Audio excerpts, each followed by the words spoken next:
want to call the meeting to order of the Whitman-Hanson Regional School District's Budget Subcommittee for December 10th at 5 p.m. Present from the subcommittee is myself, Chair Ryan Tressel. Secretary T.J. Rofi. Rosemary Hill. We also have Brian Hyde from the business office and George Farrow from the assistant superintendent. We're going to start for public comment, and first off we have Sean Kane. Yes, thank you. I want to speak briefly about public comment, actually. A couple quick points. The first point I want to make is that there is no law that prevents someone from engaging in a public meeting. In fact, I think the spirit of a public meeting is for people to engage in the public meeting. There's no law that prevents the chair from calling on anybody during the meeting if he wants to speak, so that if you were, whether it's during public comment or if you're talking about an agenda item, the chair could recognize somebody from the public, they could identify themselves and they could talk, and there could actually be a back and forth with that person and the committee. You know what I mean? And I think that's really the spirit of a public meeting. Some of the reasons why you might not want to do that is because it's not very efficient. To be more efficient, you might limit public engagement so that it's just during public comment or it's only 3 minutes and those sorts of things. But the point that I'm trying to make is there is no law that prevents someone from speaking during the meeting. You can't, the committee cannot deliberate with the person who's bringing up this, whatever suggestion, about something that's not on the agenda. That would be against the open meeting laws. But as long as it's on the agenda and the chair recognizes that person, you can go back and forth, and that's completely fine. And I think it's important that the public know that. Honestly, I think if you gave a survey to the people in the community and said, would you like to participate in the meeting that way? I think the majority of people would obviously say, yes, we'd like to stand up and speak. I don't think the public would say, no, you know what, I think we should only be limited to public comment and for 3 minutes. You know, those sorts of restrictions are things that the everyday person wouldn't support. So why the hell are we doing it? You know, during this time, we should be encouraging people to engage. We shouldn't be discouraging people from engaging. Just a couple more quick points. I think there's a connection between transparency, public engagement, and the budget. I really do. I think those three things are connected. And if there's one critical lesson to be learned over the last, year and a half or 2 years, is that those things kind of got broken down. Transparency kind of waned a little bit. We have some, in Whitman, we have some ridiculously active public citizens, people that would do tons of research, people who have really high knowledge about nuanced public policy, whether it's with education or on the town side. You know what I mean? Those people felt marginalized during the school committee meeting the last couple years. And I think some of the transparency was not there. What we want is we want to open up transparency and we want to encourage people to engage. Those things will help with the budget because the more eyes that we have in the budget, honestly, the better. People asking questions in the know who know kind of the history of how things have kind of come to be this way. So I'll end with, I think we should learn the lessons of kind of what we've experienced. I think we should open up transparency. I think we should open up public engagement so that we can start to move forward and really work on the budget in a way that I think is healthy and collaborative with the community. Okay, thank you, Sean. Just point of clarification. I just want a point of clarification, which is allowed during public meeting. Okay. Point of clarification. So you've asked for public consistent engagement within our business meetings. And you have stated that there are many people throughout our town that have knowledge, right? How would you vet that they have knowledge?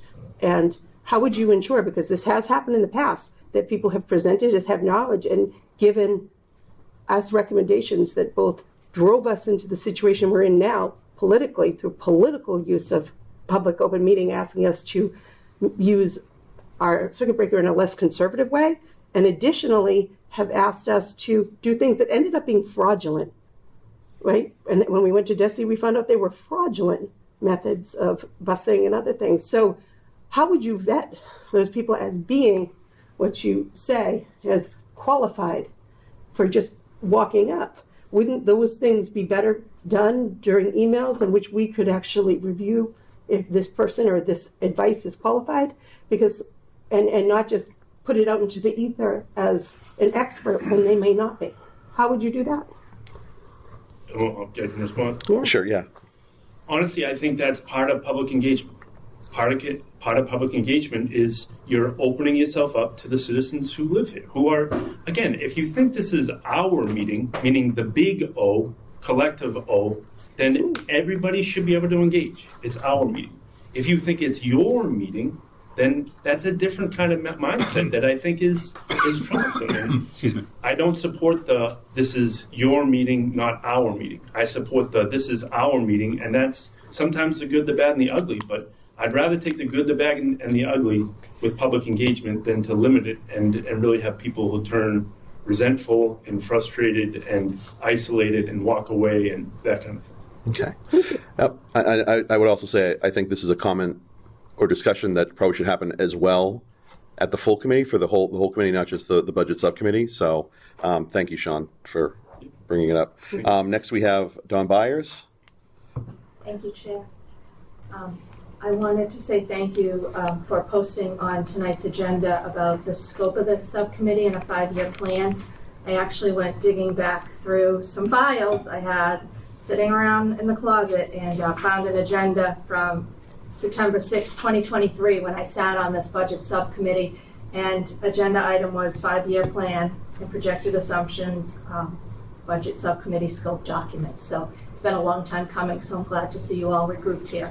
I just have, regarding the FY27 budget that you'll talk about tonight and going forward, 3 brief comments.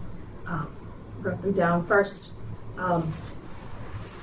as you consider that, you have 2 contracts coming up, bus contract and custodial.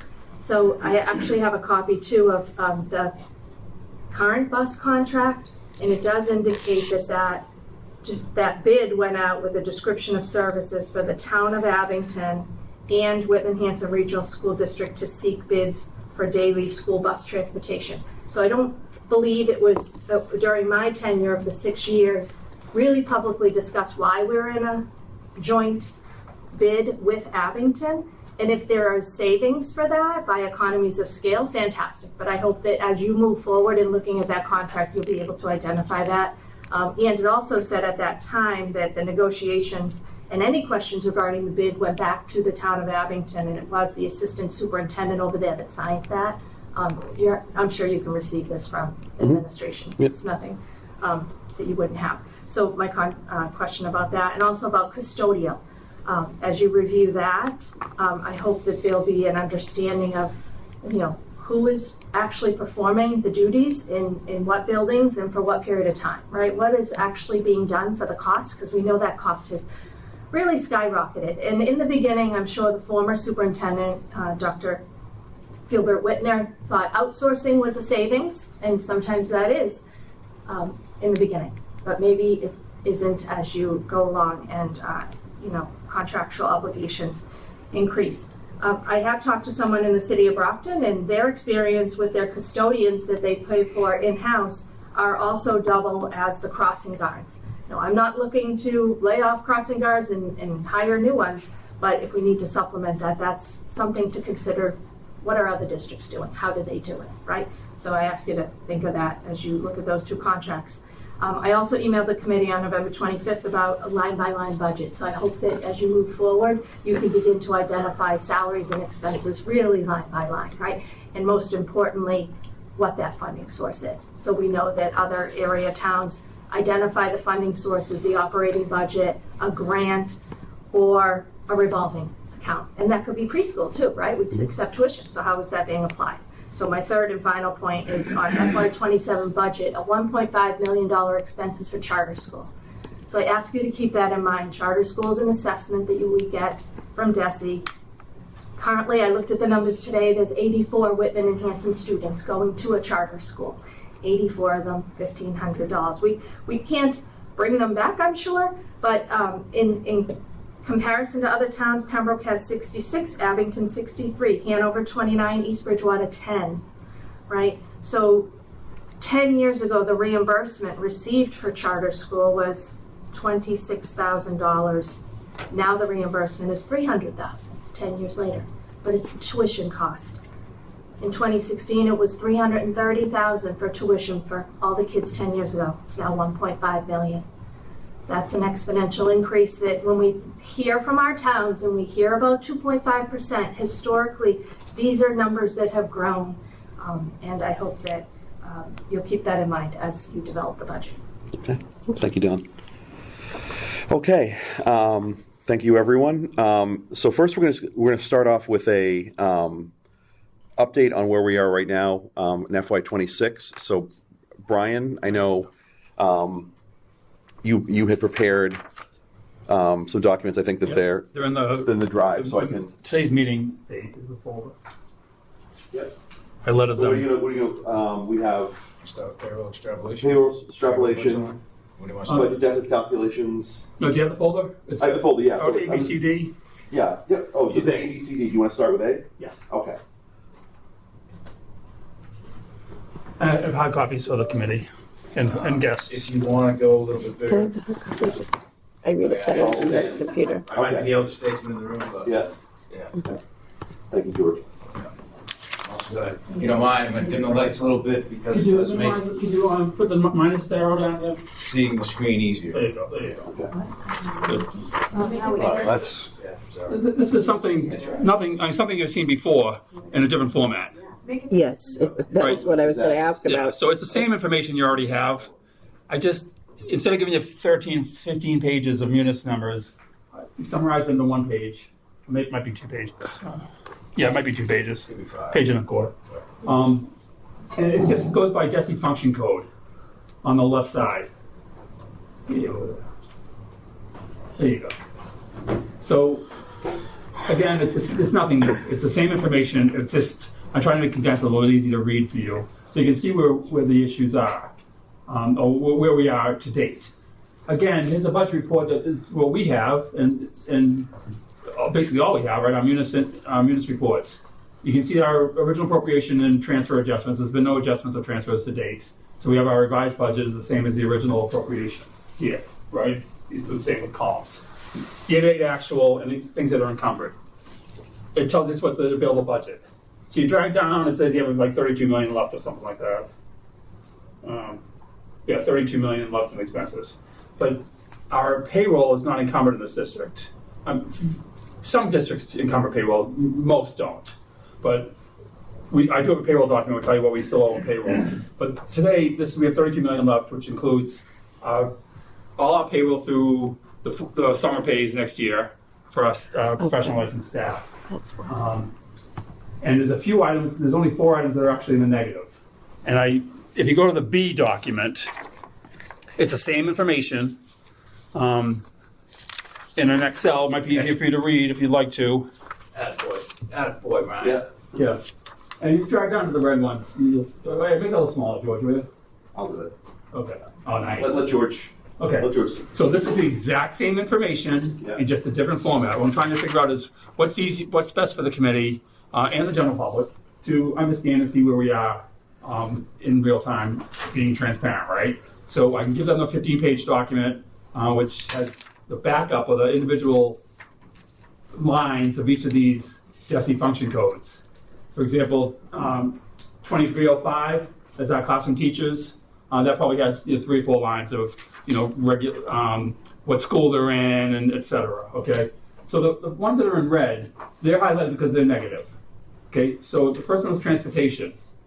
We budgeted 3.3 million. We spent 1.2 million. We have 2.1 to go for the remainder of the fiscal year. That also includes, I think, George, our late buses. That includes snow route buses in case they're needed. Basically, a snow route bus is added like for the walkers so you can get them home. So that's included. That's not depending seasonal. That's what happens. So on my list of things to do is to meet with our transportation people, review the transportation contract, see where we are to date, what other expenses, and is that a true number, 56 in the whole, or not? The next 2 are very similar. One's employee retirement contributions. That's that GIC bill we received from the Commonwealth. we budgeted 1.6 in that particular line. If there was a subsection here in 5100, it'd be the first line was like 1.6 million or something. We expended 2.2 million. So that's the $650,000 hole in that particular line. That was one of the reasons we had this budget crisis, right? That was 650 grand that was unbudgeted that we know is a cost that Commonwealth is expecting from us. It's already been paid, actually. Next one is the employee insurance retired. That's our health care for the first one is our MTRS. The second one is our Plymouth County. Can you say what MTRS is? Mass Teacher Retirement System. Okay, thank you. Okay, so what happens is they go on to GIC, they hit the district for the 75% of their costs or whatever it is, and then the employee pays the 25% of the costs. So those two lines are in the hole $1 million. That's unique to regional school districts. That is not, if it's a town, the town side picks that up. Yeah, and that's what to George to jump in. George knows this stuff about this than I will ever know, probably. And the last one is tuition in Mass Public Schools. It's a deficit of 1.892 million, but we are planning on using circuit breaker. And to Ms. Byer's point, she wants to see the cost. We budgeted $250,000 or whatever the number is. Let's see here, 251 grand for tuitions. Our tuitions are $2 million, but where do you see that in the budget anywhere?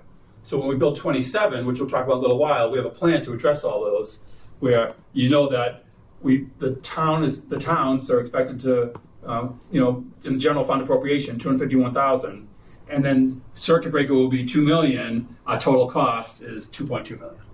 So that's what we're planning on for next year. But those are the only real lines that are in the hole right now. If you go to C.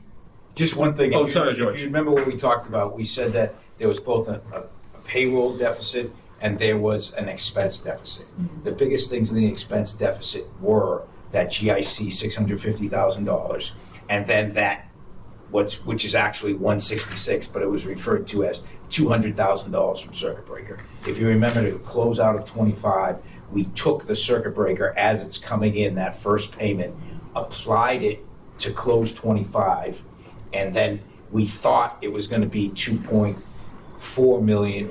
I might be off. We thought it was going to be 2.4 million. It came in at 2.2 million, 2.6 million. It came in at 2.4 million, thus resulting in that deficit of the 166 that you see there.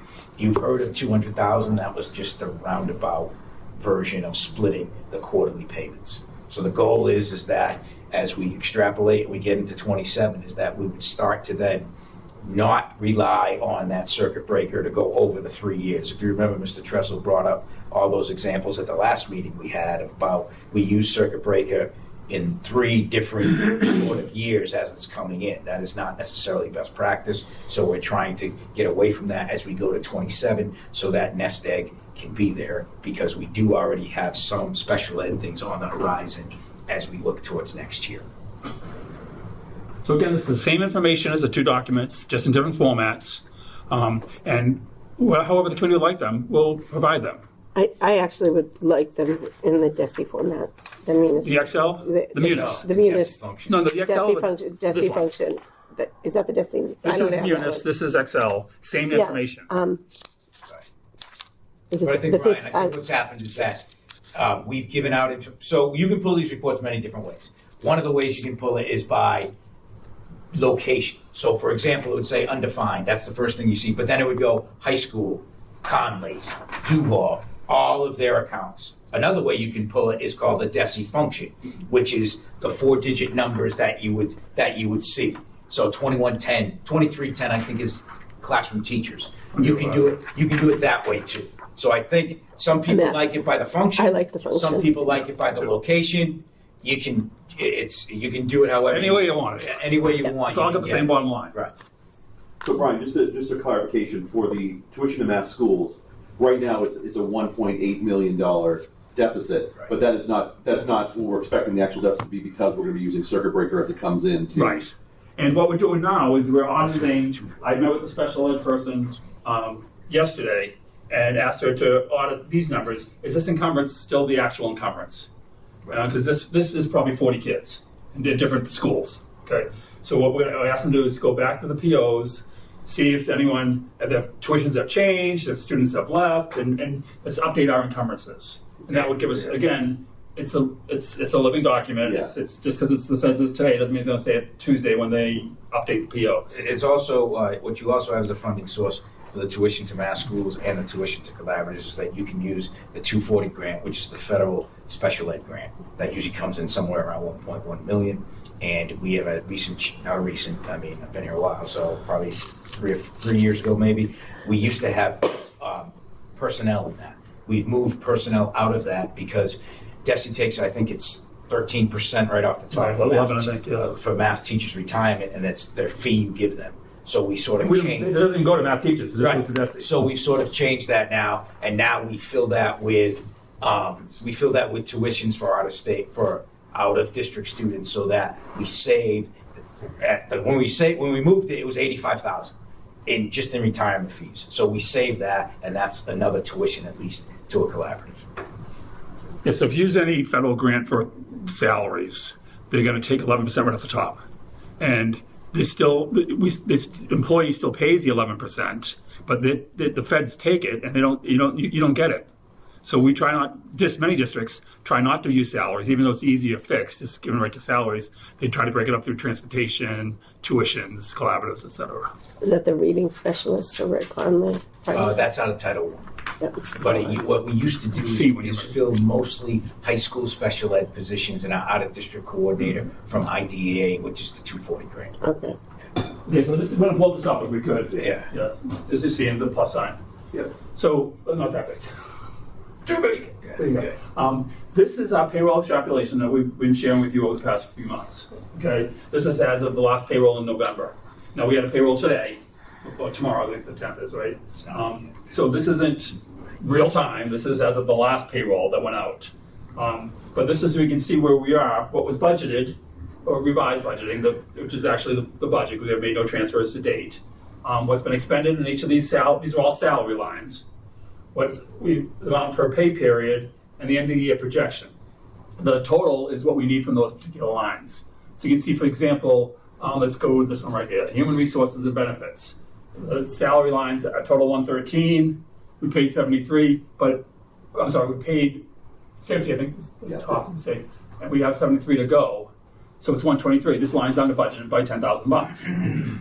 We go through the whole list of all our different employees, different schools, this is all our teachers, 2304, 2305, 3000s are our counselors, you can keep going.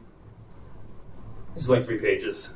We're still in, hold on, these are subs, these are substitute teachers, clerical librarians, adjustment counselors, and one little more, we're almost there. As you're going to see in a moment, as of 11/26, we still have a $466,000 payroll deficit. Now, depending how you look at it, that's a good thing or a bad thing compared to where we were. I mean, I'm being honest. It was at 1.4, it was at 1.34, whatever. It's now projected at 466,000. This is done by manual labor, and this is done by inputting every person's pay as it diminishes, as it gets more to them and less to the district right now. So right now you're at a $466,000 deficit in payroll as we speak right now on the 26th. This takes into account the members that we lost. Now that's extrapolated to the end of the year. Correct. Not $466,000 today that's going to continue to grow. No, that's the deficit through the end of the fiscal year, June 30th. So, and we knew that. And I don't want to alarm anybody, but I said, we need to cut $1 million today, and then we'll do the rest. We need to cut $1 million in salaries. We cut probably $666,000, but I understand 2 of those people came back for legal issues. So we're at this number right now, as of today, $466,000 payroll deficit. That number is going to be very important as we go into the next 2 pages, which are the 12-step. But this is the backup. Which are the steps to say where we're at, what it looks like, what the projections are, what can be put from a payroll deficit to an expense deficit to then put towards anticipated revenues to see where we end up. So this is the backup to all the individual lines of the salary projections. Okay. And D is the most important piece of paper you're gonna see today. I'm gonna start right at the top. You blow this up, please. Okay, so Step one, that's where we just ended, 466. we have this payroll deficit, okay? So the first thing, George, you wanna explain this or want me to? No, you're good, man. I'll just jump in if you screw Yeah, up. please, and I probably will, so please jump in. I got you. Okay, so the current extrapolation of 1130, which is the last payroll is 1126, okay, we have $466,000 deficit. Now, other deficits in payroll only, okay, we have these retirement payouts of $225,000. That's what we're gonna owe people when they retire. This district has these retirement benefits, and there's some formula they use, like the top step minus the step they left, or whatever the formula is. We have an estimate of $225,000 deficit in retirement payouts. There are 12 people who are retiring currently at the end of this year. Some of them are very, like you have a curriculum coordinator, you have an assistant principal, you have a high school phys ed teacher who's leaving, I think, in 2 weeks. And this is what takes place. The biggest payout is in two things. It is in from, you get the difference between what you're making right now and Master's 5. That's the difference you get. That has been stopped in, I think, it's either 2014 or 2016. I know you're taping this, but it's one of those. I think it's 16. It's one of those dates we stopped that, and because it wasn't financially affordable. However, if you've been here and you qualified and were hired before that, you still attain that upon your separation, resignation, or retirement. You will see longevity is simply the. Well, before we get to longevity, let's go back to retirement. Just so everyone's aware, there are contractual language that was negotiated probably long before any of us were here, maybe some of you were here, that people walking out with $50,000, $60,000 upon retirement. That's uncommon. Usually you get like maybe 10 grand, or you get your sick day buyout, whatever it might be. But I was looking at the list yesterday, and there are a few employees that are walking, leaving the district, retiring with 50 grand payout. That's a tremendous amount of money. And they changed that. The association and the administration have come to agreements, I think 10 years ago or so, that now they get like a 403 payout, so they don't get, they weaned them off of a big payout. Longevity, about $90,000. I think it's like 88,110 or something like that. So the estimate is about $90,000 longevity, which is a deficit. The payouts, $90,000, that's about $81,000. I think I looked up that number today, but we estimated about 90 when we put this document together. And then stipends that are not in payroll, those stipends are drama club, Lego club, student council, yearbook, whatever, team leader, whatever the stipends are. They add up to about $150,000. So that resembles only the stipends that are in the collective bargaining agreement. There are many other people that work, like the 21st Century Grant Program or things like that are not part of that because that's a grant. Those are the ones that are in the WHEA bargaining unit agreement. So with the payroll deficit that we saw, the 466, plus these other items, these 4 items, we have a total updated deficit, payroll deficit of $1.1 million. We're still there today. Now, the subtractions to the deficit is our school choice revenue. Do you want to stop the meeting? Or? Just one second. Did you have a question, Don? Yeah, is it possible for me to ask clarifying on the stipend payout where there's a deficit? Would that not have been budgeted to pay out stipends? We do that every year, so Wasn't stipend? It's not in the. One would think. as an expense in the budget. It's usually put into the payroll lines. Okay, but even as an expense, I'm trying to visualize a funding line in the expense area that would have been for all those coaching stipends. I think it used Not to coaching. say That's not athletic coaching. salary. That's not coaching. That's for like if you're.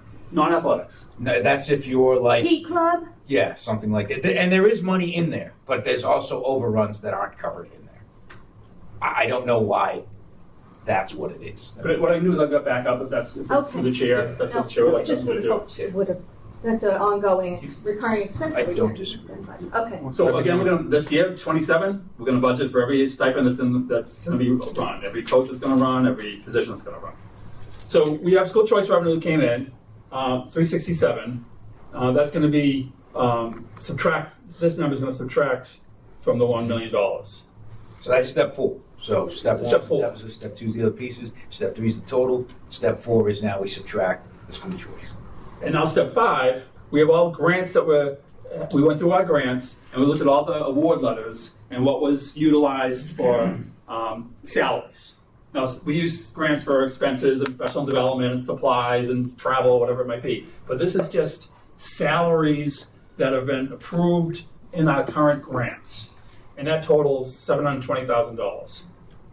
If I'm correct, yes. You are correct. Okay, so the money we have to offset our payroll deficit is $1 million. No, $720,000. Add those two. Add those two numbers, we get $1 million in not revenue, but money that we can offset our deficit with. Okay. Step 6 is going to be very important. Step 6. Move up a little if you don't mind. Oh, sorry.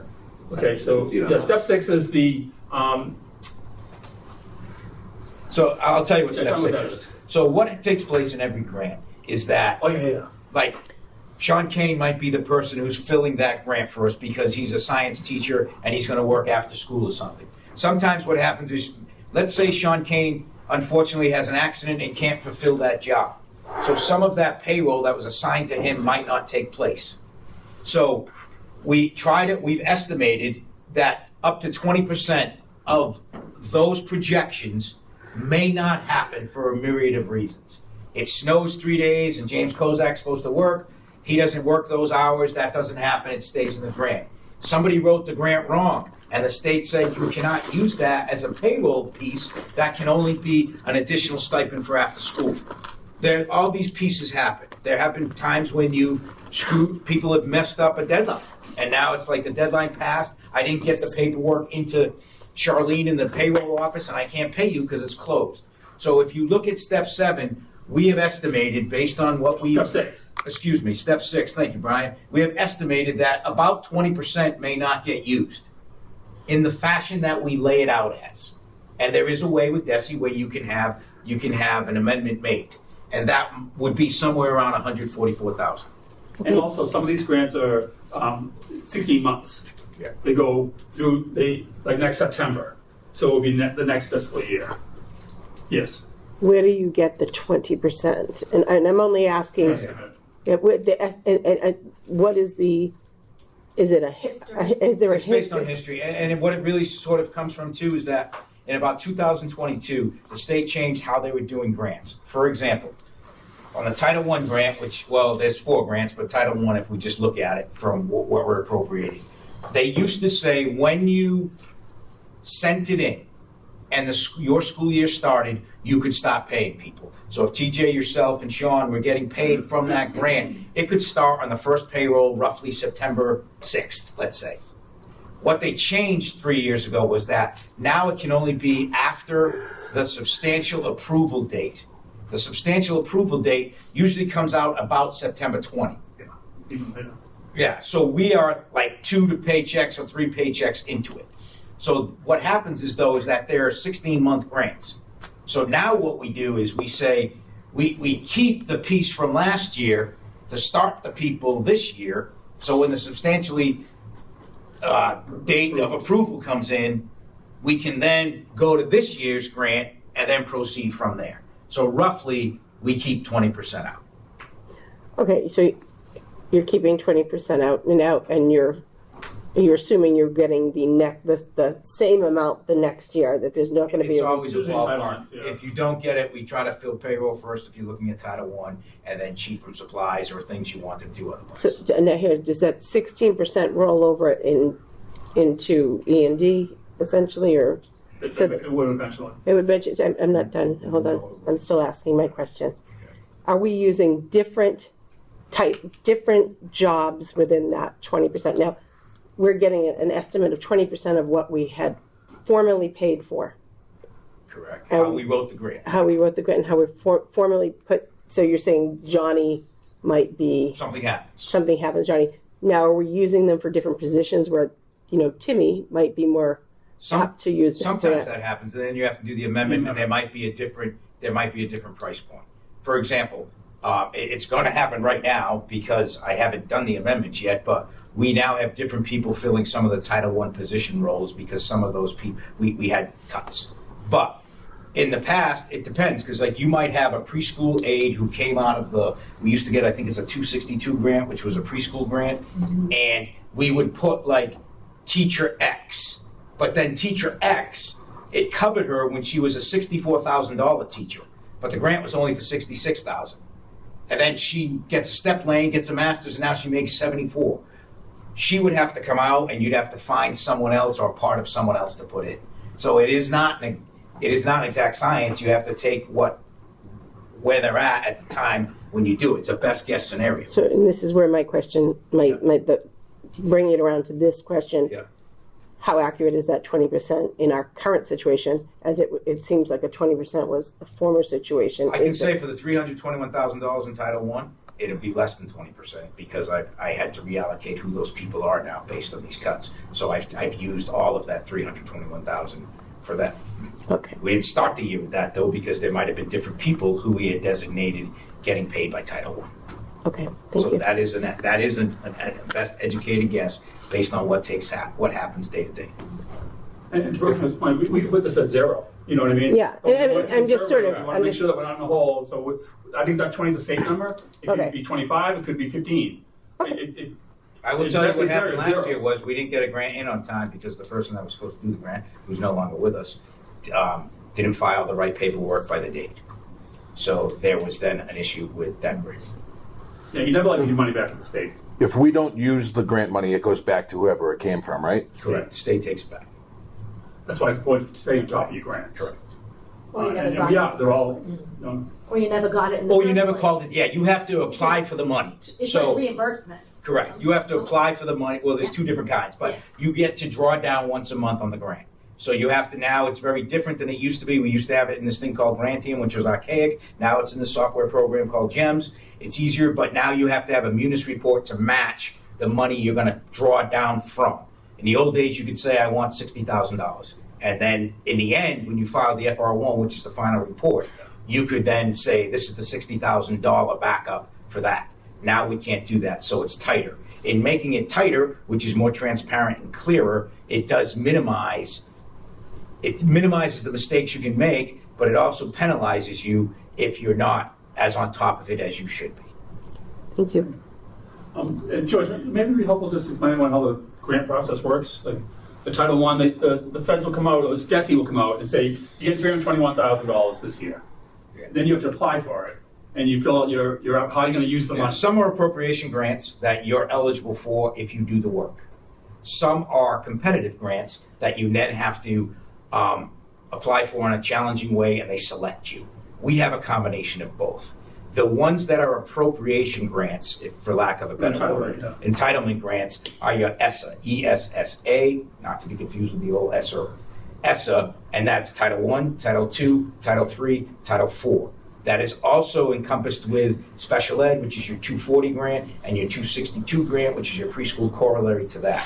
Sometimes they come out with a 274, which is a piece that's also part of the special ed grant. But those are the ones they appropriate to you. You have to go claim them and follow the rules. If you look at the 21st Century Continuation Grants or the Innovation Career Pathway Grants, those are the ones that people collectively put together the package to apply for it and received it.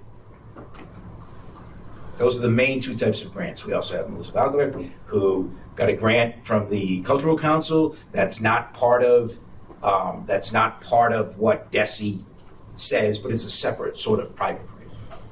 Do you want to talk supplement versus supplant?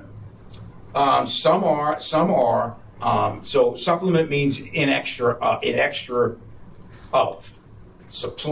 That's supplement. You cannot what's called supplant, meaning I can't take James Kozak, who's a physics, chemistry, robotics teacher here, and say last year I paid him from the general fund, 2305 account.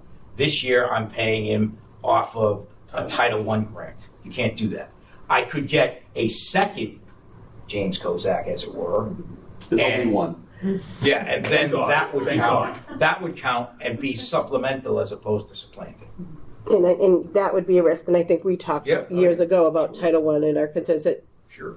and my thoughts there. But as we're sort of in a crunch, and Title I ends up being a risk, and I guess a better way to sort of describe Title I is we fund all the schools in one way, and then schools with high poverty level or other ones, you would put it on top of that so that you have a baseline to what you do the average student, and then you offset the cost of poverty. Correct. Or The you 3 schools offset in the- Whitman are our Title I schools. So you would offset that. So you should see more funds going to Correct. high levels of poverty. So we're sure that we're compliant and we're meeting all that, Yeah. because that can be a clawback that's very expensive when you don't. Yeah, I understand. Don't worry, I've had We- plenty of meetings with yourself as far as I took this position. 8 Just to years make sure we're in a safe And spot and we're not the here in 3 like 2 schools- years. The 3 Whitman schools actually receive more than the schools in Hanson because they are Title I schools. But and it's not that they're receiving more education, is it that poverty does have a cost? Sure. Yeah. So, and that's what the Title I grant is for. You are correct. It's So to offset this it. $720,000 for these grants, it's not just put it anywhere you want, as you're saying. They're they have to be targeted to very specific, pre-approved, back in September, items. So here we are, we did the 20%. That number is subjective, right? But that's what we believe is a conservative good. Brian, just show them on the right. So on the right-hand side of this column are the Okay. notes that says how we came up with what we know. At the end of this are going to be 8 or 9 assumptions also that we had to make to be able to put a matrix together to move forward. There can be discussion and banter about those assumptions, but that's what we had to do because this is a moving target. Okay, so now we're at the point of we have Step $943,000 in money that we can use to offset our salary lines. Okay, so it puts us, where are we, step 7 now? Step 7. Okay. We're adding to the deficit 40% unemployment on the original reduction in force, which is $162,000. So 162 plus the 77 payroll deficit is now $240,250, which is our total payroll deficit as of today. So we kind of scared you a little bit right up here, right? But this is and that's where we are in payroll. But after we, move money and do what we can do legally, where am I here? How do you go down? Go down, go down, go down. Sorry, what my bad. 240. Step 7. Payroll deficit is $240,000 as of today. Yes. The 162,825, I know that in talking with the superintendent, that some of the people that were repped have already received employment. 4 people. So this number does not reflect the fact that This number's through the 30th, and this number is what the anticipated cuts were in unemployment as we move forward. Okay. Unemployment, though, is a moving target because it's based on your last 4 quarters of employment. So, for example, if I go back to James, and he just started with us in September, but we had to let him go in October, November, whatever that date was. If he was a first-year teacher and he didn't work in the summer or anywhere else, it's based on his last 4 quarters. He would be at a much lower spot than if I let go of Cindy, who has been a teacher and made all that teacher salary in the previous 3 quarters. It also affects that a lot of these people went to become now daily subs. So the law says that you can collect unemployment on the difference between what you were making, what you're currently making. So for example, if you were making $10,000 and you are now at a position where you're making a static $5,000, you'd have $5,000 of eligible costs for unemployment. But if you sub every day, your $5,000 that you're making becomes $5,100, $5,200, $5,300, $5,400, and your unemployment will go down because you're actually receiving a paycheck. So that is very fluid. DUA, which in all of this I've become intimately familiar with, I guess, is the Department of Unemployment Assistance. So they give us the portal. So it'll say Sean Kane applied, this is the amount he's owed. We have to then verify and say, yes, we agree. No, we don't agree. We can go to a hearing. I've had numerous hearings because sometimes, not just for this recent crisis, but sometimes people will try to get unemployment in the summer, even though they got 5 paychecks and are going to come back. So then you have to have those agreements. So unemployment is a moving target with everyone, and every case is individual. So, but I just want to clarify. This was estimated for all the cuts, but not. It's a moving. It's moving nuanced. But it's not like been updated to reflect. Oh, like these people. Correct. For the reading specialist, it's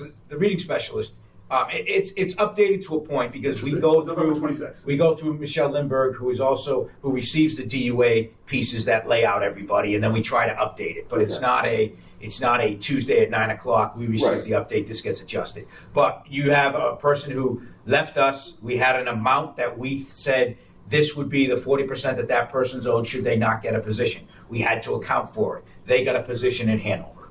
So that then increases the amount that we cut because now we're not paying for that person's unemployment because now they have a full-time job. Okay, thank you.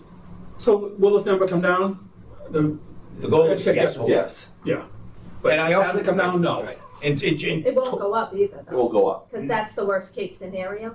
maybe? That's from our estimates. From what our the estimates, employments are, if they get employment. Well, it could go up in a sense that, let's say you have to let somebody go, right? You can then fight it, but Massachusetts is usually pretty easy with unemployment. But from the crisis, it shouldn't go up. Right. Okay. That would be a forward Yeah, decision. correct. Yeah. Impact it. Also, you do have now, we are going on our 4th recall of a paraprofessional. Now, those aren't people who assumed their former positions. Those positions were eliminated.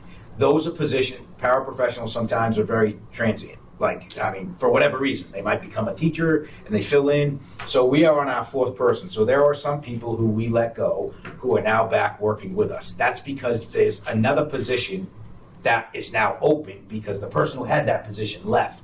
And the recall in the WHEA collective bargaining agreement says, I think it's, I want to say it's 18 months, maybe 20 months.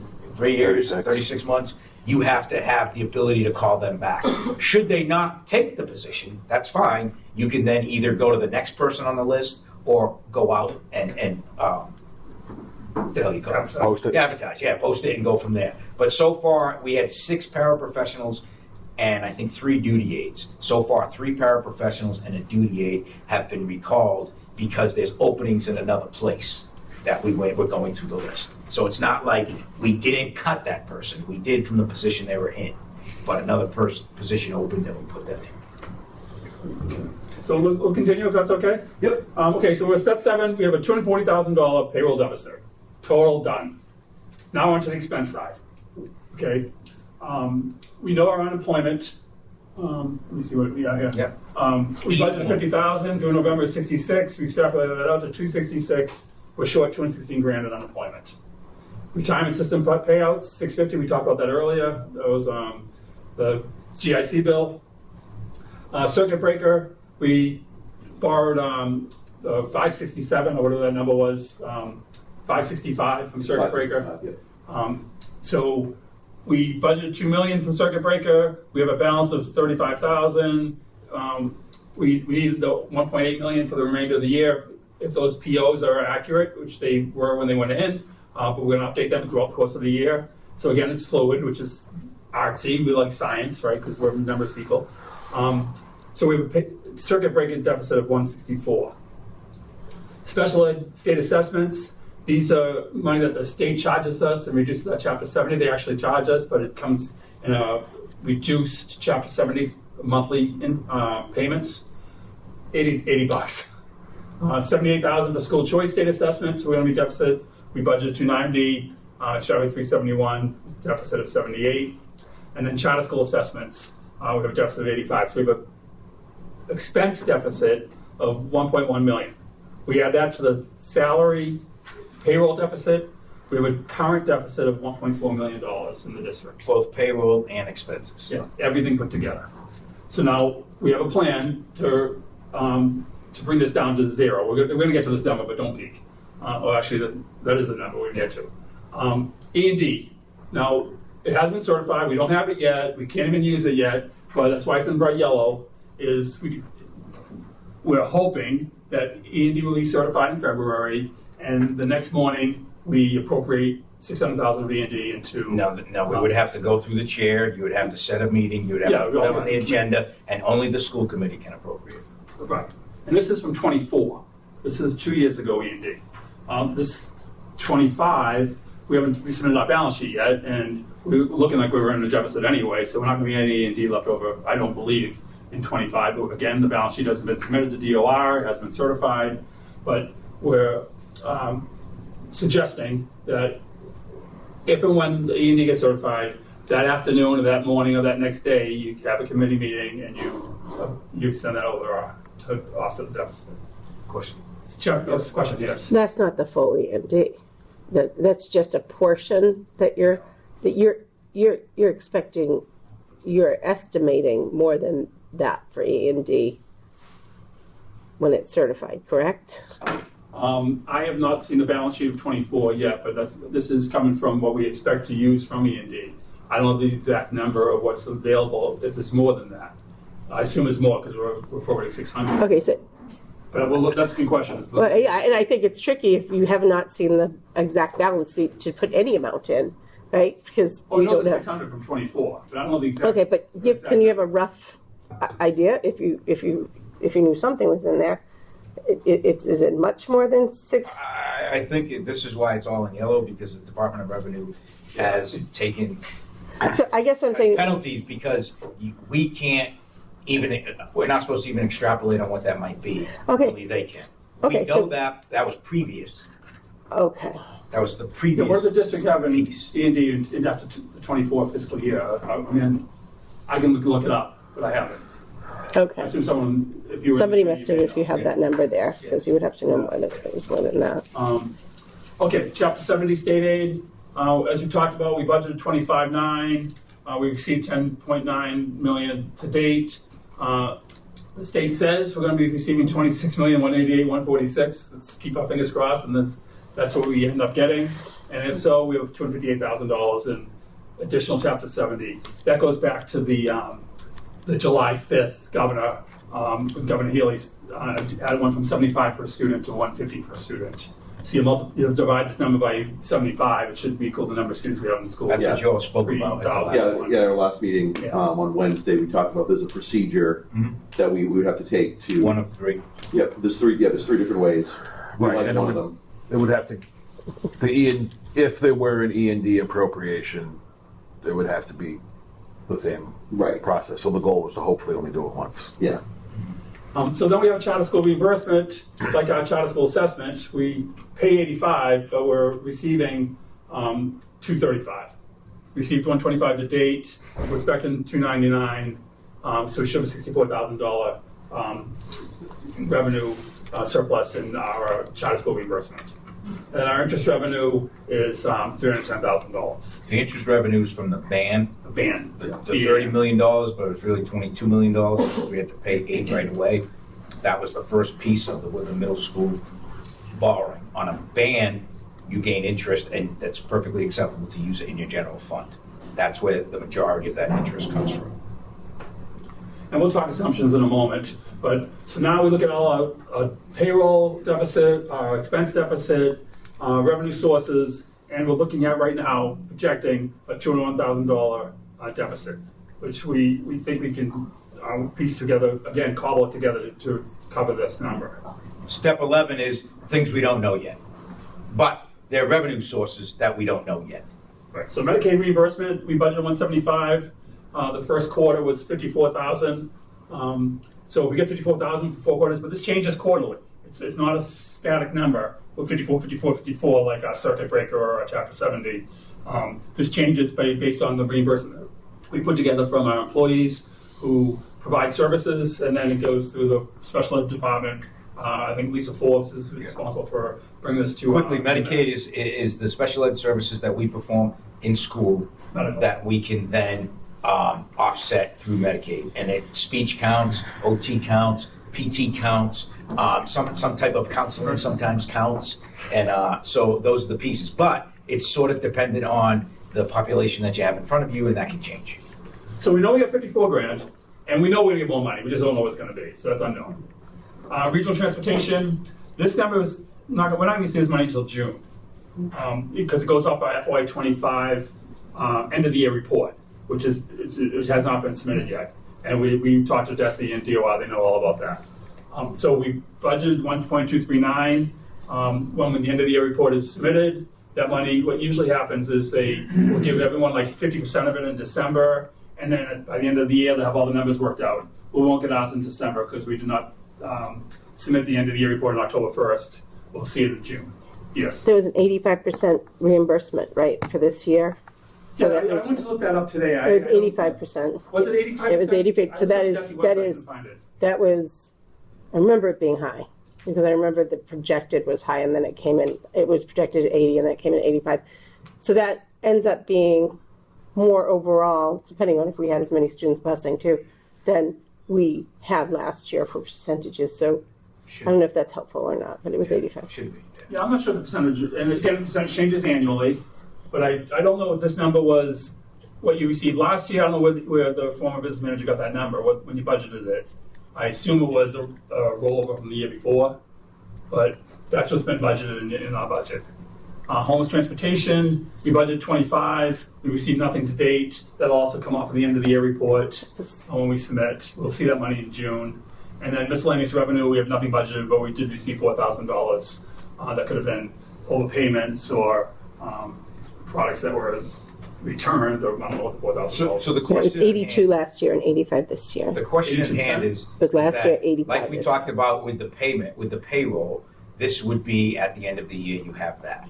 So before we talk about how that gets looked at, analyzed, and taken down so that you get to zero, if not more, for the next year's E&D, you have to have the basic assumptions, those 8 basic assumptions is what drove the creation of this.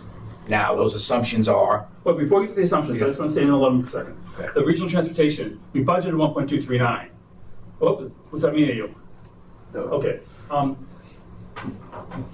It's a guess if we're going to get 1.239, more or less, until the end of the year. Report is submitted, processed and certified by DESE, and appropriated in June.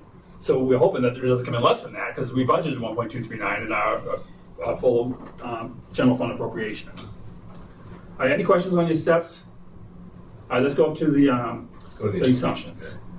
And all that works if this. Right. Okay. So Go ahead. this is the 1126 general fund payroll continues each week until the end of the fiscal year. That's the first assumption.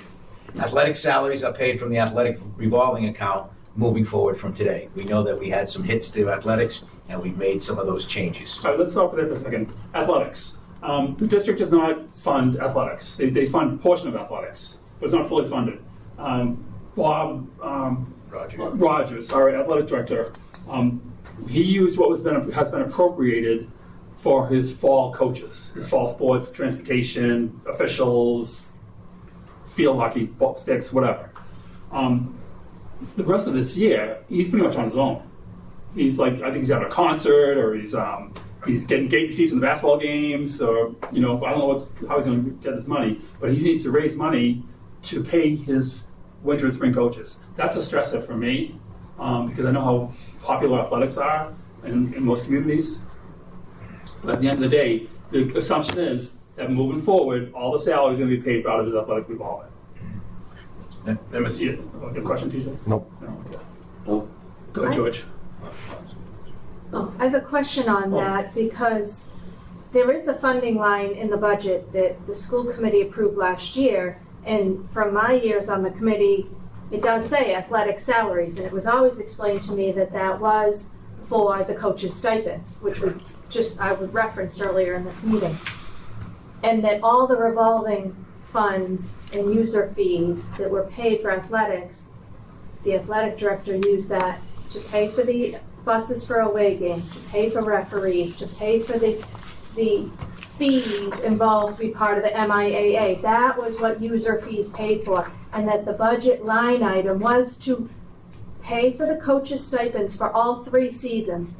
So I feel like there's been a shift then, if that's the explanation, that budget line item funding paid for everything in the fall, and now there's a I believe change in ownership. It's only partial, is what I believe we had cuts last year. We cut $250,000 from that line, and we didn't cut any sports. That was actually cut the year before. If we look back at the budget, it was $110,000 last year.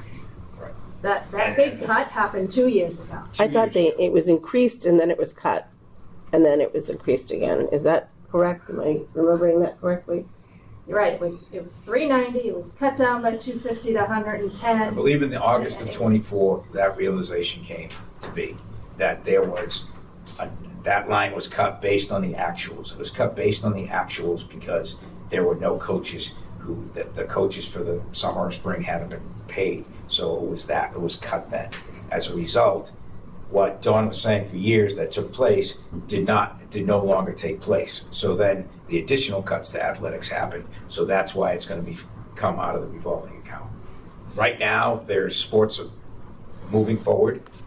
People should be paid as it's a WHEA contractual step, but the funding source in the assumption of 2 is moving towards the athletic revolving fund. Yeah, so number 3. All the additions to the deficits that we talked about are true. So they could be less, they could be more, but that's the third assumption that we have here. Yeah, homeless is supposed to go up too. Homeless transportation is part Supposed of to go up too? See, that's even better. Yeah, That's on the revenue side. Yeah. it's part of the 100% promise for reimbursing that. So I don't have the exact number, but it's supposed to incrementally go up. Regional transportation? No, homeless transportation. Regional did. Between Metro? Yeah. 4, I think, Came out is- and saying is 9.9 something to million. look at too. The grant payroll amounts that are currently charged to the general fund will be corrected before the end of the fiscal year, because that's what happens before grants start. Like you get, if you don't have the money in the previous grant, you then charge them to the general fund. When you get the grant, you then do the line item transfer, and that would lower.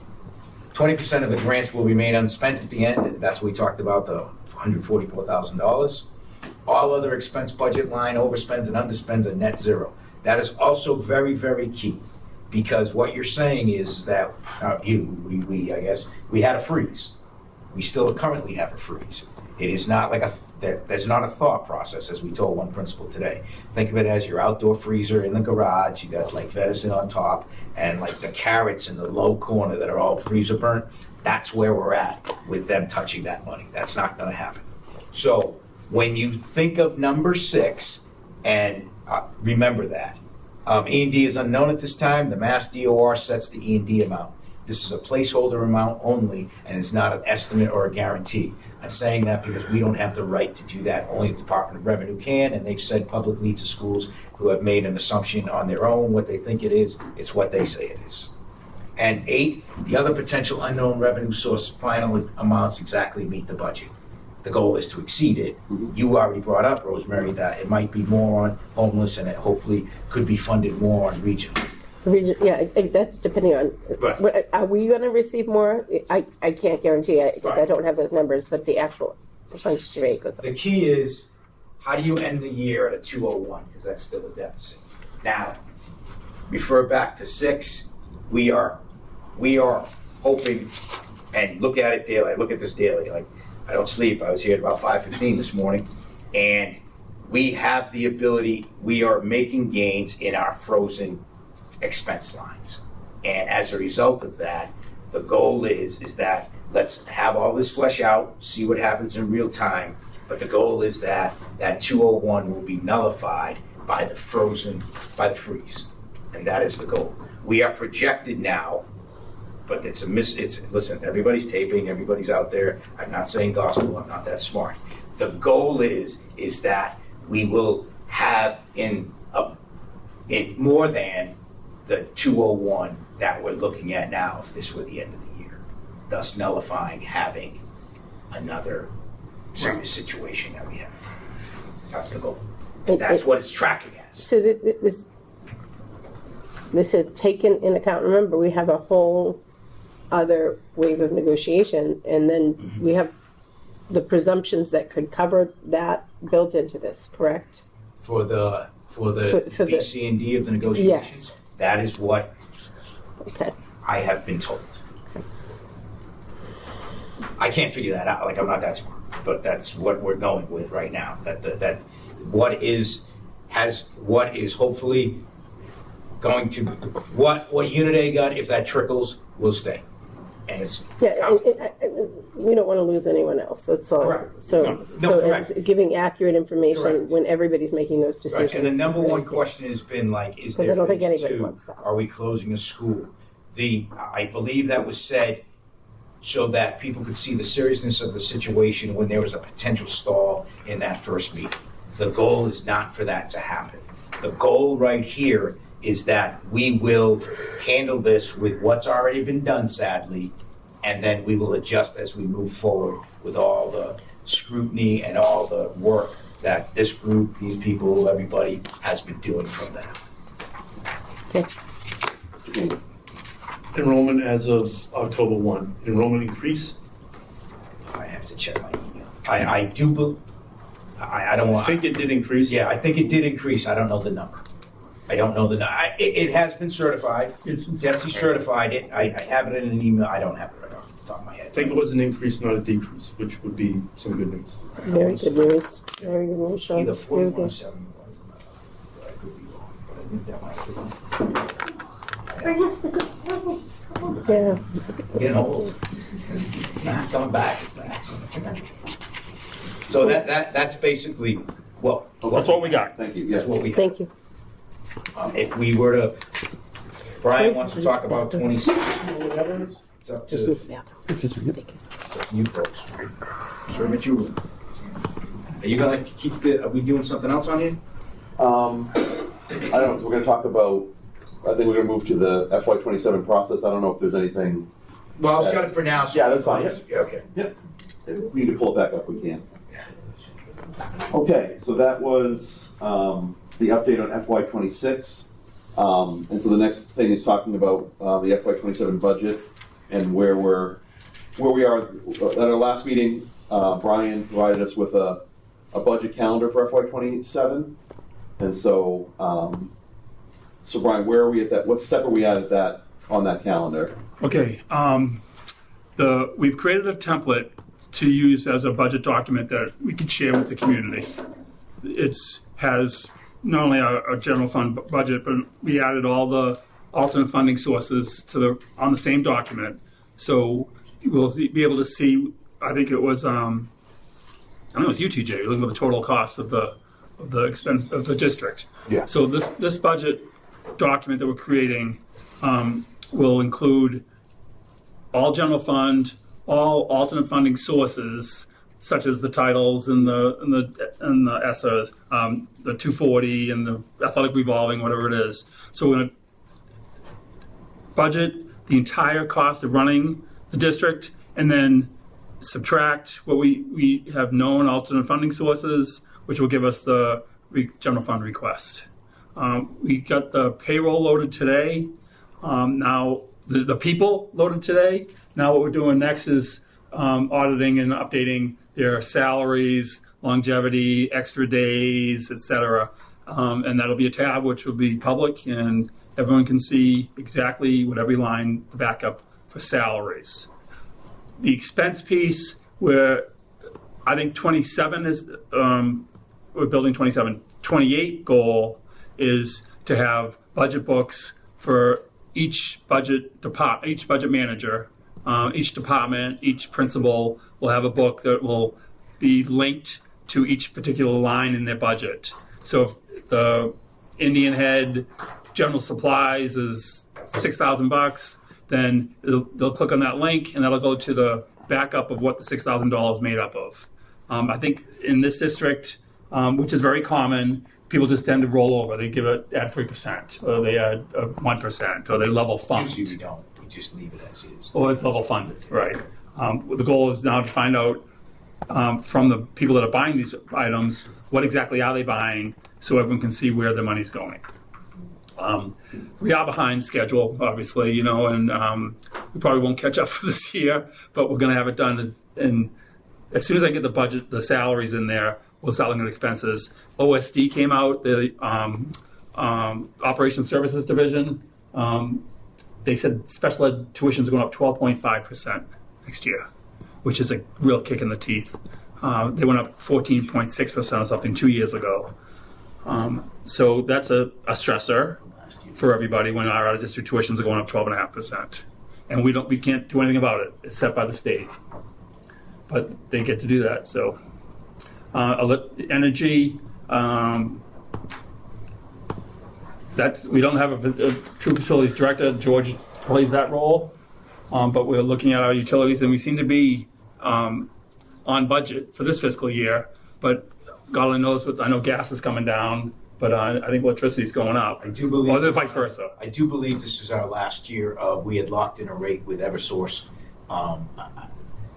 It's either this year or next year. I have to check when that rate comes up, because we had a locked-in rate. Yeah. Can I ask you a question? Yep.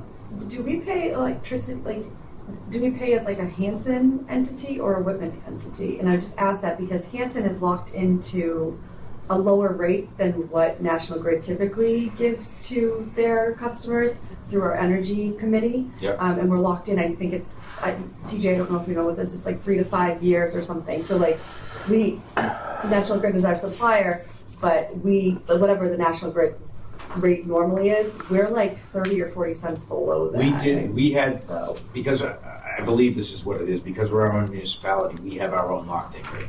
Okay. I don't know what that rate is. So my understanding is that the school district's rate was negotiated before Hanson started doing anything like that. But it sounds So- like they do that anyway because you have to do it on your phone, correct, George? Yeah. Yeah, so I mean, Erica Sherman was the woman, she doesn't work with us anymore. She was the woman who had locked us in. The more you buy from Eversource, the more they like to deal with you. So the school district has more pull than any of us as homeowners. I just didn't know if that would be a cost savings if you had something like that, but it sounds like that's already being done. I imagine the contract is firm, even if it was a lower price. But Unless I it's don't up think this it will year. You know, I think, I know we're coming. It's going to come up, obviously, yeah. But I don't think, even if the Hanson rate were lower, I don't know that the contract includes like the option to renegotiate. We did join an aggregate, so like 30 towns coming together to negotiate. We joined that recently, and it seemed to work out pretty well. The town of Whitman.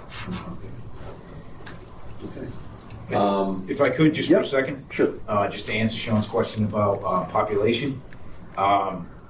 From the certified enrollment, which would mean you increase in Chapter 70 funds, that would be, we have 175 more students currently on the FY26 certified enrollment in Whitman.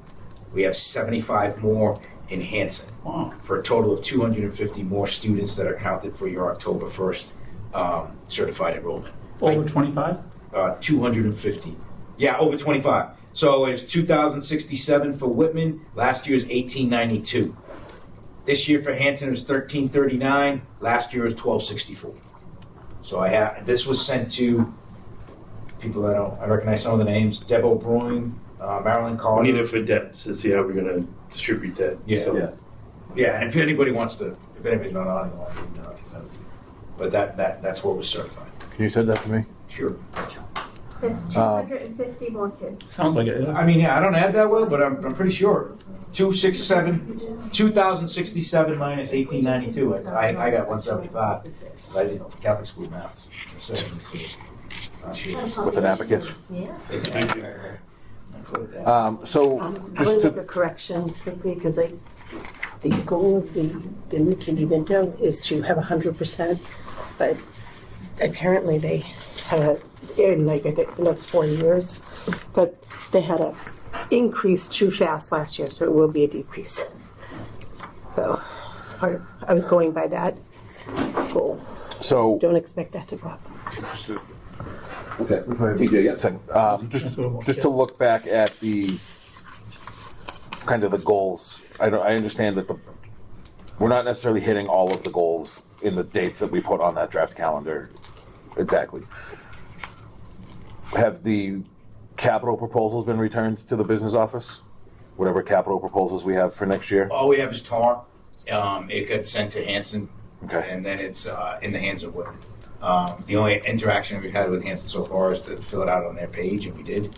And then Whitman hasn't acted on it to the best of my knowledge right now.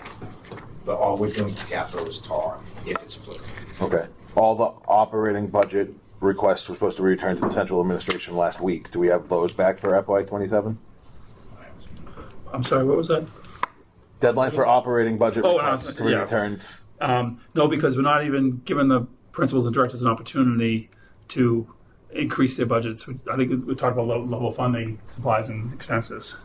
But we haven't distributed brackets to the principals. Like I said earlier, more likely FY28, we'll get to that point. Like we don't have any books. I couldn't find any that the district. I don't know what the district did in the past, but usually there's like a budget book that goes to each department, each principal.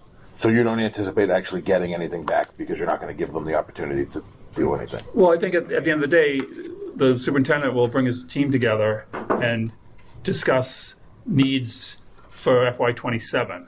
That has not happened that I know of We had a to date. principals meeting today, and the only thing that has been brought up is there's the potential need to analyze some special ed students in preschool. We have some special ed students who we will have to have another program for coming to high school because they're aging out and the ages don't work anymore.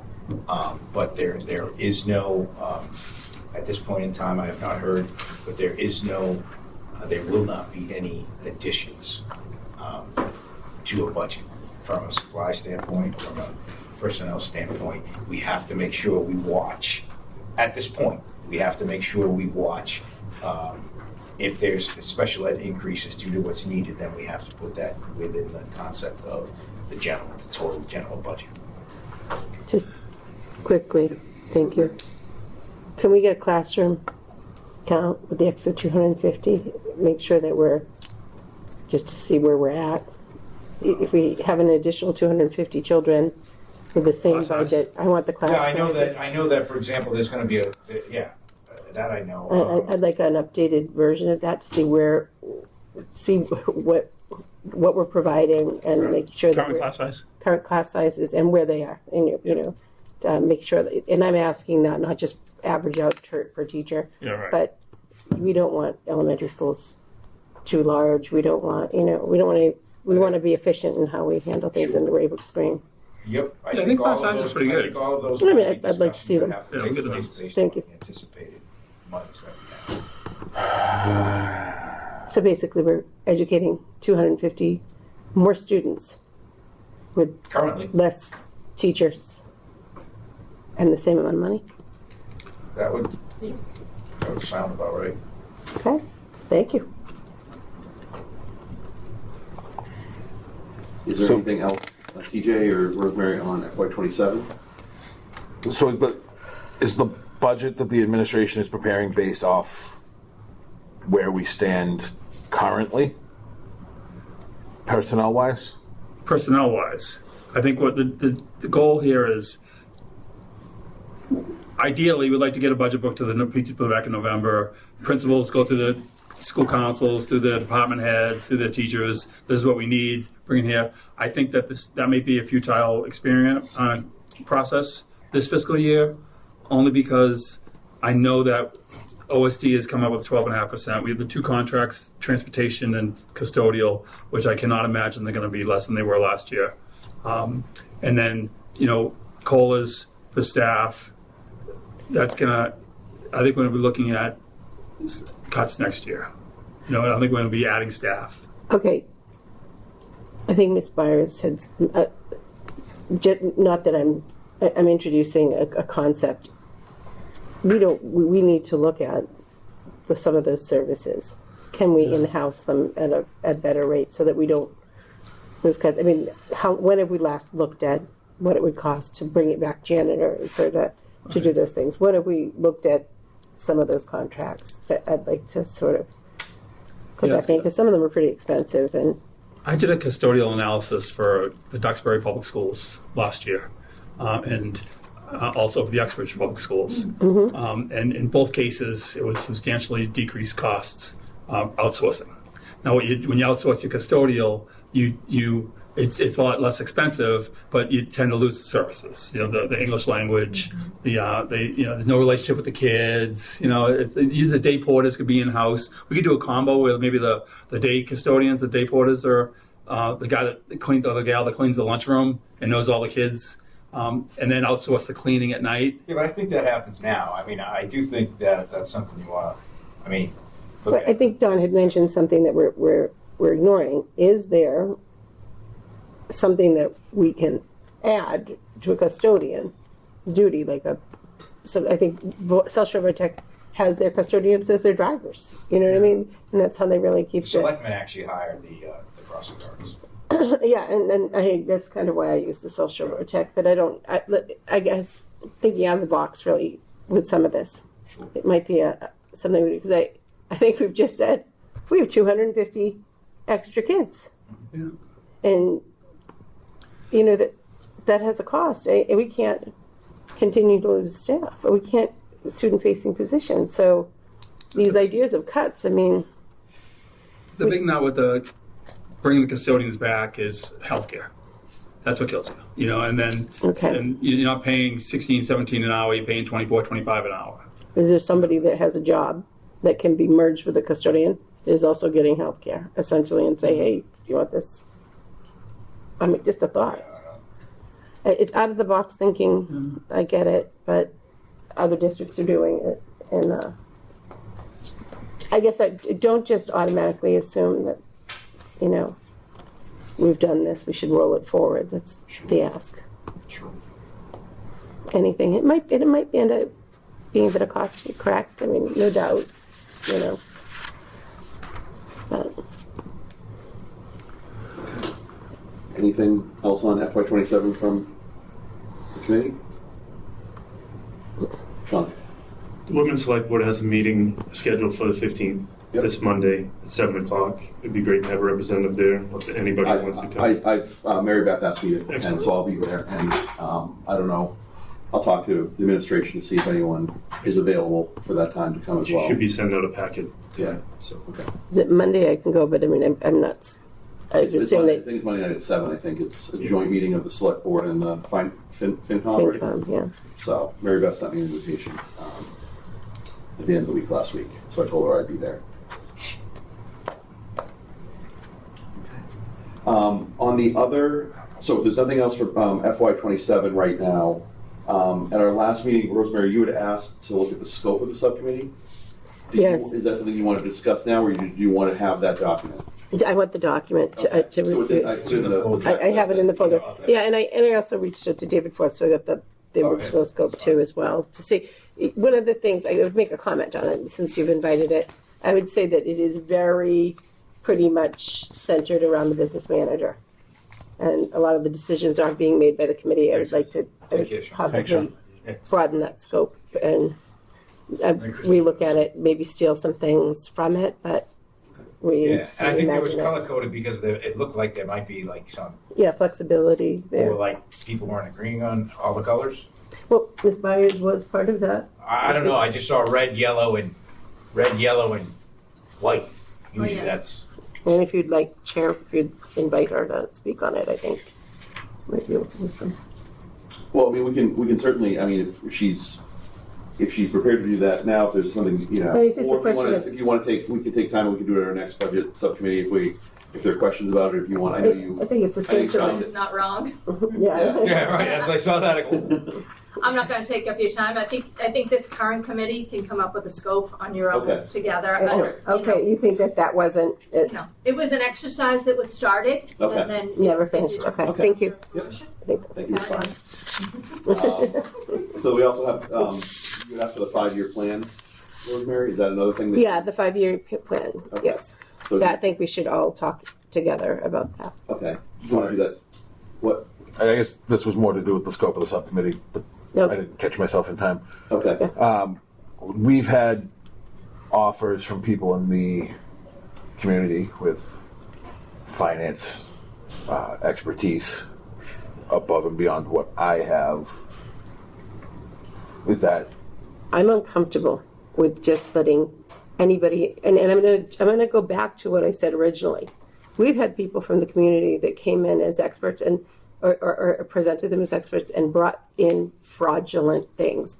I think we are supposed to hire a business manager, and he's supposed to be our and we're supposed to have a superintendent.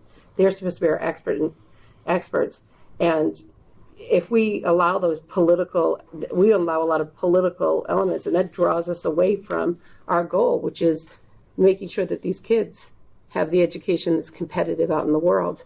We invite in a lot of political. Now, I believe that, as Mr. Sean Kane said in the beginning, we should allow the voice in, but the business essentially needs to be done in-house.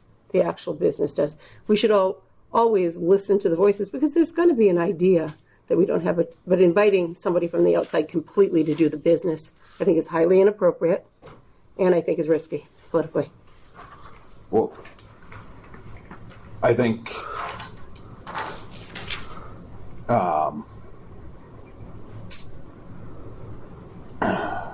think the implication that I'm trying to outsource our business is wildly misguided Okay, as thank to you. where the thought was going to go. Okay. but if the committee's not interested, then we don't need to talk about it. I mean, his voice is definitely valuable, but balanced with a professional that we've vetted and hired ourselves, I would say, in that context. So can I just follow up on TJ? Were you thinking something like the policy advisory group that the policy committee was setting up, or? I mean, I guess the question is if someone if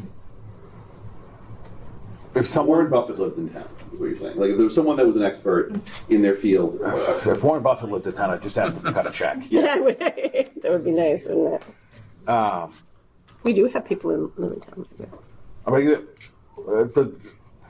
we've had people stand up in public session and offer our help, and if the answer is going to be no, then they deserve to hear that we have chosen not to accept offers of help. I think, again, wildly misguided is the answer is no, that they can't help. They can't do the job outright. And so essentially... Which I don't think is what they've offered to do. They've so offered... what kind of help are you saying? I define the type of help that you're saying. They have stood up and said, I'm willing to help you, people who are not finance experts, if you have questions. They're not off... I don't think, and I'm not interested in them doing the business manager's job or doing our jobs, but we don't have a full-time in-house school business official at the moment, and I can't imagine we're going to have one before we need to present this budget for a public hearing in February, like 7 weeks away. I think, why can't we have it? Why don't we have one currently? Why have we not posted a job? We have. We have posted a job. Posted last week. Posted last. Who's supposed to hire him though? Like, if I'm being honest. Well, the school committee can hire a business manager. Okay, like those are I have. I mean, that falls under that. So Yeah, I don't know. I mean, I think there's a broader issue of that. I guess. okay, I understand where TJ is going with that. Yeah. Like we have a, but we still have, I mean, I think I don't want to speak for TJ, but I think, and I'm not saying one way or the other, but it sounds like what you're saying is obviously we're not asking. I know there were certain people that stood up at one of our meetings, I think maybe in November, and Ms. Byers. doing it now. Ms. Byers is saying it now. Stretching, but I He's think an accountant. Handle grants. formalizing their involvement, is that what you're? Or just telling them that we appreciate the offer, but we don't have a clear ask for you right now. Okay. But just Sort of like one of the things we hear, Yeah. one of the things we're hearing a lot is that people are talking at us and we're not talking back, and this is something that we can talk back on fairly simply. Yeah. I thought and forgive me if I'm wrong. I thought that there was that avenue that we were setting up something, because I do agree that financially there'll be great ideas, but we're going to have to pick them from a series of ideas with the guidance of a business manager and a proper superintendent to ensure that we're meeting. I mean, if somebody went up and didn't understand educational law and said, oh, look, we've got this Title I amount of money, and they applied it and supplanted it, those are real risks. Where somebody from the outside who are from banking wouldn't understand the liability behind a lot of the monies that come in. That's kind of my risk that I'm worried about. You're piling on something that I've told you I don't want to happen. I'm not asking for him to come in and do the business manager's job. He has offered help to the school committee as non-finance professionals.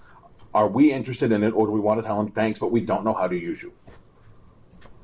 Okay, I see what you're saying.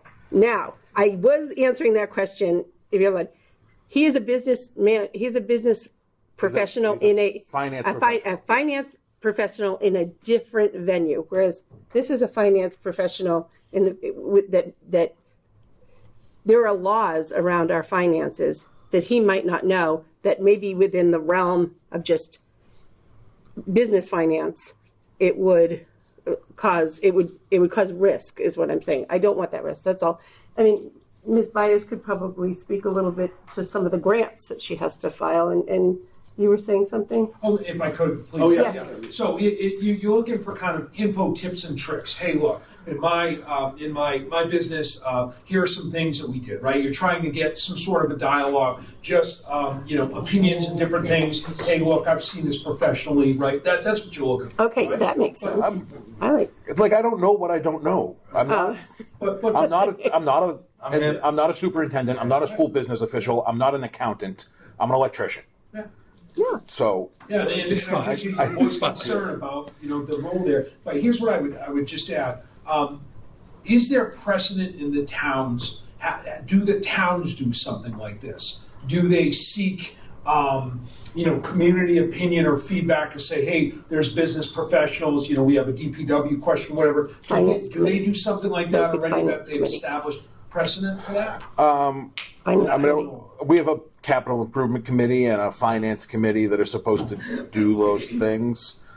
The finance committee is appointed by the town moderator, so it's up to him who's qualified and what their backgrounds are on it. The recommending committees is what they're called. If I could kind of like maybe button this up a little bit. I think we could definitely start, I think, by, even today, just some of the questions that we've had from the people that are visiting have been helpful.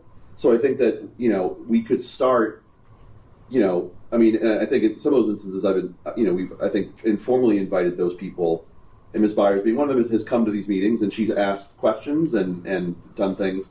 And I think that we can maybe utilize them in an informal way like that, because I think that instead of trying to figure out what is the best way to structure their help, maybe we just bring them in and they can ask their questions, they can make suggestions, but it doesn't, without giving the kind of the imprimatur of being like they're a specific appointed person to appointed community member to our subcommittee, because I think that seems to be Rosemary's concern, is that like you said, they might have a great idea in terms of from the banking world, but it doesn't apply. But we have Brian here, we have George here, who are very knowledgeable on the law, the education laws. So we wouldn't, and going back to that word, we wouldn't be supplanting the advice that we get from Brian and from George, because they know the educational law. But I think people in the community sometimes ask questions. I'm sorry, I don't remember your name. I'm Melissa. Melissa had asked about, is there a way that we could aggregate the electric costs, like the way that Hanson does and Whitman does? Now the answer was that we do that, but let's say that we didn't. That's a good question that we wouldn't have thought of sitting here right now. So I think that is kind of maybe just a way to go forward as we go forward now to start out, is just be open like we've been tonight, I think, about questions and comments from the community that come. And then, like I said, if there's someone who's coming every 2 weeks or whatever, every month we do this, and they're just dropping out gangbuster thing after gangbuster thing. We're gonna grab them. Maybe we grab them and we say, maybe we do form something more formalized, going forward, maybe into next year when we do FY28 or something. I don't know, but I think I see both of your points, and I just think that I think almost we're talking past each other a little bit about it. Yeah. Which is, I think we need to include the community. The way that we formalize that or don't formalize that, I think, is not super important at this point, as long as we're letting that input in, and we can take it from whence it comes, and we can but I think I'm split in the middle between the two of you, because I do think that if we for example, a gentleman came up and said, I'm a banking person, and we say, okay, you can join our as a budget subcommittee advisory group panel member. All of a sudden his voice or their voice becomes more important than Melissa's voice, where maybe really shouldn't be, right? We should take ideas from all. You're not elected either. Well, yeah, but I think, ideas from all, and then we can incorporate them or not incorporate them depending on how germane they are. Kevin had a question. Yeah, sorry. So it's just saying, so be careful opening the gates, right? But at the same point, maybe the committee then says, hey, look, right, one of our main concerns is building, I'm just pulling it out, but building a 5-year plan, right? Maybe the question out to then the professionals is, hey, what does a 5-year plan look like for you? What suggestions would you give? And then maybe you have another problem. Maybe you folks control whatever the assignment is versus, okay, bring them in and just open the floodgates. Yeah. That makes sense. Just, I want to add what creates my nervousness with federal grants. It isn't just that if you do it wrong, that it's just like, oh, you did it wrong, we'll take that amount. They claw back all of it. And and you lose millions and millions of dollars. So it's not just a little mistake. And that's why I want to really run it through. And I'm nervous about not having a business manager for the same reason. If we mismark something, even at DESI wrong, we lose grants. I mean, It's not an easy process. I mean, it's a very complicated process. Which I understand, but conversely, like it took the town of Whitman figuring out that we're not going to have a bond rating in time to continue to pay for the school. We knew that. They knew that. We knew that because I remember. Yeah, we There knew was it all talk along. about it. But we were fighting against how fast the return is from our auditors in order to respond backwards. They've had everything we've had. We're now in a lull of we're waiting on them to return. Now you can believe whichever side of that coin you want because everything's got two sides. But I know that for a fact. But to add to what you're saying, we were well aware that wasn't coming back. That wasn't coming back high anyway because we hadn't maintained our E&D. We hadn't maintained our OPEB to points that those numbers. And Whitman has designated OPEB money. They were asking, essentially, the towns were asking for a cheaper price, and the places that were cut were places that would sustain that good rating. Standard Standard Poor's ratings, Moody's ratings. So we were, and not only were they well aware, they were well aware that they received a benefit from our budgeting process that risked that happening. So, I mean, if we were going to tell the whole bigger picture, this has been going for years. I think I was at the budget subcommittee meetings year after year saying, you're not doing your E&D correctly. You have to fill it up. And then we'd have other people from the public that were experts coming in saying, use your E&D, use your circuit breaker. And here we are. And that's where I want to weed out risk. Yeah, I think both of your points are well taken. I think, but again, I think we're talking past each other. I don't think TJ is suggesting that we're going to have someone come in and like tell Brian and George how to move their grants around and stuff.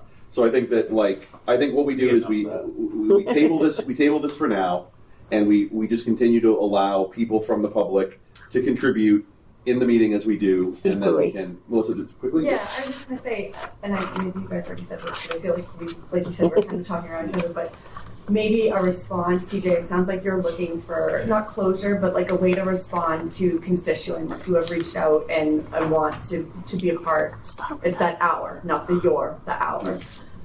Could the response be, we have budget subcommittee meetings on these dates, we would invite you to come join us there and hear all the information and take it all in and kind of, you can share perspectives, questions, ideas at that time so that people in the community feel like they're being respected and heard and are being welcomed to join, but there's not like a formal process or something like that. And that way too, if people have comments that maybe aren't, on the up and up, they're not part of the committee, they're not saying those things as a committee member, they're saying it as a public person, and then it can be, well, let's go back and take a look at that.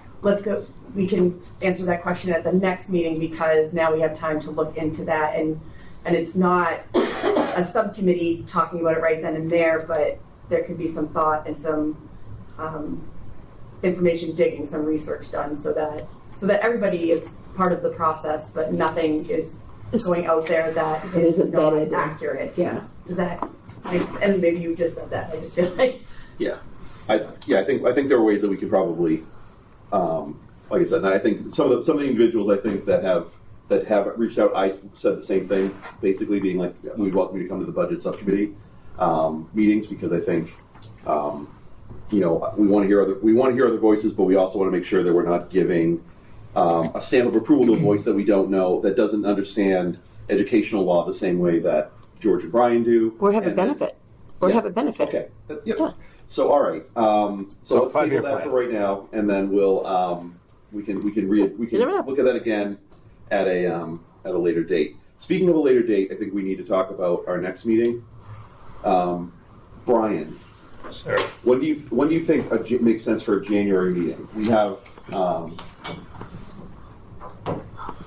have Probably earlier the better in January. Earlier? I think earlier the better in January. So, TJ, do you know if there are any subcommittee meeting on, we have a meeting on the 10th of, not the 10th, that's not right. So the scheduled meeting is the 14th. 14th, yeah, I'm at, the 10th is today, that's why I said it. Correct. 'Cause so the 14th, I don't think there's any subcommittees that are currently scheduled for the 14th. Would January 14th before the school committee make sense as a meeting time, 5 o'clock? Okay, That's good with me. all right. So with that, I'll take a motion to adjourn. Nope, end of year report. Oh, end of your report, oh. TJ, you asked about the end of the year report. Yep. Started today, actually. We got all the munis to date, all the information I put together. There's there's 19 schedules, but you only have to submit like 8 of them. Schedule 4 is our special ed tuitions. So, for example, we spend the $3 million, right, on tuitions. We need to break that down by age level. How many of those tuitions are 3 to 5-year-olds? How many of those are the grades 1 through 18? How many 18 to 22s? What schools are they going to? How much they cost? So I asked my special ed, I put a chart together for the special ed team to start working on their end. Transportation is Schedule 14. That now we need to know how many kids are outside 1.5 miles, how many kids are inside 1.5 miles, how much the district's paid for each of those types of students. So their work, I got a packet together for what is the name again? Karen, somebody downstairs who does transportation. And I'm inputting the Schedule 3, which is our school expenses, and the 2000, our teaching and learning expenses. We have the 2000s up on the function codes. We'll do each individual school. My goal is to get that done within the next week, and that'll come into Schedule 1, which is your entire end of the year report. So it's in process. We did meet with Jay Sullivan early in the week. I'm sure Ryan shared that with you. He's aware that I think we're going to save that for the meeting. Yep. Yeah. So it's in process. It's usually a good month of work. We just got the information this week because 25's pretty much tight. We're just waiting on a couple more journal entries. So I don't want to jump into it and make all these changes to the report. But we're in process. I have all the information on the Dropbox, and we're working on that. So that'll dictate our McKinney-Vento and also our regional transportation. Yeah, and I want to correct what I said. McKinney-Vento is projected to be, they're projected to 100% over a period of time, but they got ahead of themselves with their reimbursement last year, so there was a little bit of a clawback for that. So I was kind of mistaken. So we look at our transportation numbers, expenses. We would break all those down by how many of the big yellow buses, or the special ed small yellow buses, or the vans that go to different districts, or the homeless coming, the homeless going, the foster coming, the foster going. So really, depending on if you had more homeless and less students.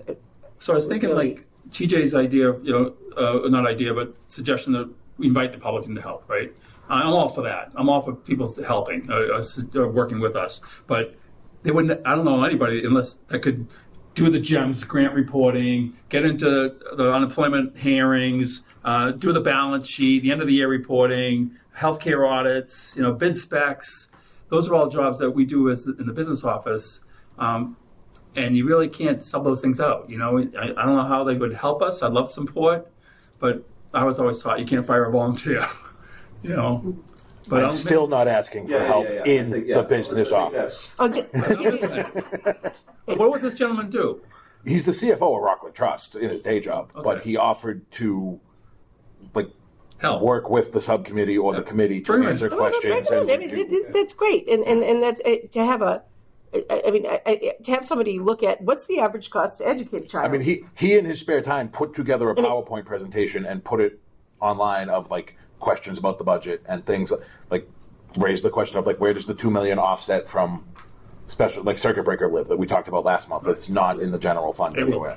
Yeah, and those are great sort of highlighting, and even in the reports that we got today, they're shortened reports that aren't showing everything because I think the page that the version I want is 15 pages, whereas the version he gave us was 3. I mean, and I think that's where the nuance. PDF of the expanded one. Yeah, Well, it's in your packet from the other night, last week, December 3rd meeting. Yeah, so is that how that goes? Also through November 30th? November 30th. Okay, Yeah. I thought it was through the middle of November. Never mind.